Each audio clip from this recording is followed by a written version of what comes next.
If you've just recently brought your child to us and we have, during the assessment, found that they're just not quite ready for piano yet, I put together a couple of exercises for them to do to help to get them ready for the whole process. And once you see that they're being very proficient on these exercises, it may be time to go ahead and schedule that free assessment again to see if they are ready for the piano.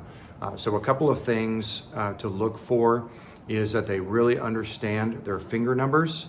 All right, so the thumb is number 1, 2, 3, 4, and 5. And during the assessment, you probably saw me go through all of those finger numbers with them and then point to individual numbers, skipping fingers to see if they understand that concept of skipping fingers means going to a different number.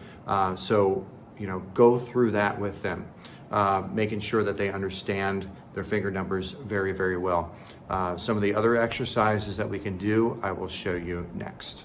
If you have access to a piano or a keyboard, one of the things that you could do with your child is have them place their fingers on the keyboard. And this is going to be for the right hand, number 2, number 3, and number 4. Having them place their fingers on the keys. You don't want them to go way up there on the keys. You want them to be near the end of the key. You have much better leverage. It'll be easier to play. And instead of having their fingers flat like this, you want them slightly curved.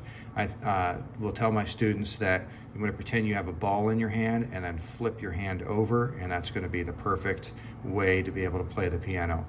Now we want to test their finger dexterity and finger independence.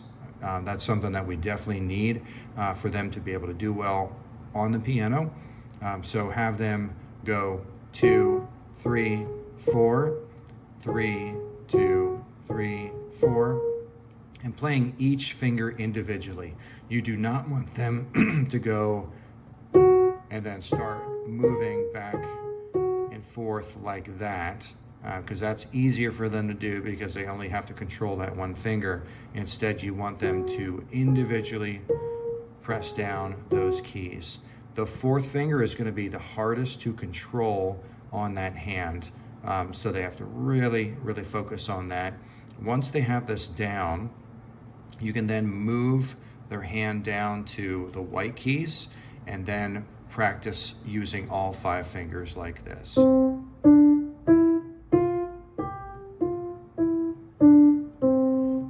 Start on the black keys. They're easier to find. It's easier to find that pattern, right?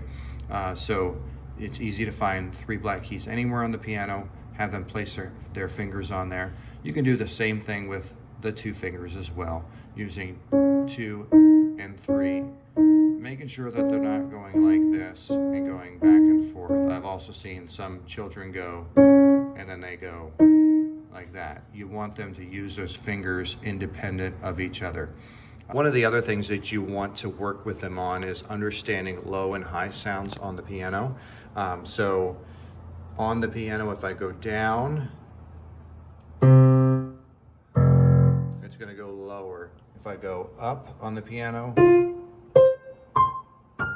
it's going to go higher. So that they understand those concepts really well.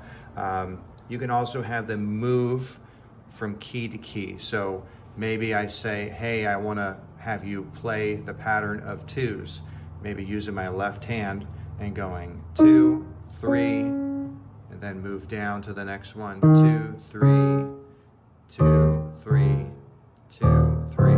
It'll help them get used to moving on the piano. Do this with both hands. So I just did that for the left hand, and then have them do that 2, 3, and going up and down on the piano too. I just skipped that one. It's kind of hard holding a phone and also doing this, but you want them to do those patterns moving up on the piano. Once they've got that down for the 2 fingers, have them move on to the 3 fingers.